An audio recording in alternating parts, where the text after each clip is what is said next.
Robert Lawrence Kuhn, and here's what I'm watching. China's roadmap to 2029, 2035, and 2049. 3 milestone dates in the country's long march to the Chinese dream, the great rejuvenation of the Chinese nation. The grand goal set by President Xi Jinping and just affirmed by the third plenary session of the 20th Communist Party of China (CPC) Central Committee. Everyone who wants to understand China must understand party announcements, especially those summarizing critical plenums. Those who dismiss party statements as turgid party speak miss an opportunity to discern insights. Let's go. According to authorities, the holding of the plenary session highlights the strong determination and strong sense of mission of the party's Central Committee, with Comrade Xi Jinping at its core, to carry out reforms to the end. It is a reaffirmation of what flag to raise and what path to take in the new era and on the new journey. This is of great and far-reaching significance for advancing the construction of a strong nation and the great rejuvenation of the Chinese nation through Chinese modernization. To analyze major party policies, I seek to distinguish what strikes me as novel and fresh, even if nuanced and subtle, from the oft-repeated, unchanging principles, such as upholding the party's overall leadership, promoting high-quality development, ensuring that people's well-being, and protecting the environment, among others. What I found sufficiently different to qualify as significant were the following.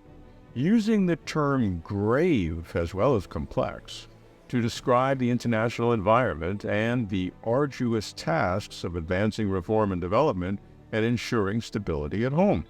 Upholding fundamental principles and breaking new ground, which encourages new thinking by seeking to ensure that it does not undermine core ideology.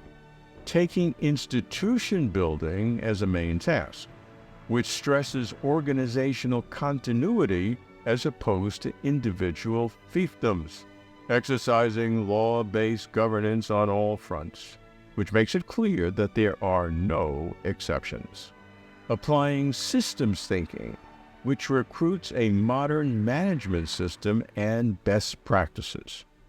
The content heart of the third plenum communique had a parallel structure, each section beginning with either "it was stressed" or "it was stated." I do not believe these introductory phrases were accidentally appended, nor do I believe that the order of sections happened at random. Here are a few examples. It was stressed, party ideological commitment. It was stressed, review and apply valuable experience in order to deepen reform comprehensively. It was stated, a high-standard socialist market economy guarantees Chinese modernization. It was stated, high-quality development is a primary task. It was stated, integrated urban and rural development is essential to Chinese modernization. It was stated, opening up is a defining feature of Chinese modernization. The list goes on. Overall, there were 17 "it was stated" and 5 "it was stressed." 3 of the stresses referred to the party, 1 to deepening reform, and 1 to peaceful development. The full resolution of the third plenum consists of 15 parts and 60 articles, divided into 3 major sections. The first section expounds the significance and requirements of further comprehensively deepening reforms and promoting Chinese modernization. The second section takes economic system reform as the driving force in all fields and aspects. The third section talks about strengthening the party's leadership over reforms. The resolution puts forth more than 300 reform measures. Some are improvements, and some are new.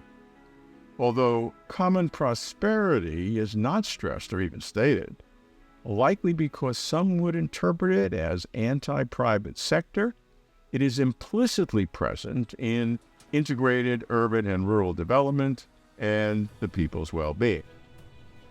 Regarding China's roadmap and those 3 dates, I find great significance. 2049, the 100th anniversary of the People's Republic of China, has long been the aspirational target for the full realization of Chinese modernization. 2035, set at the 19th CPC National Congress, is the aspirational target for when China will basically realize socialist modernization, and 2029, set at this third plenum, gives a tight 5-year timetable for implementing all the reforms required to achieve the 2035 and 2049 goals. It is this 2029 date that is particularly interesting, because it now establishes the temporal criteria by which officials will be held accountable.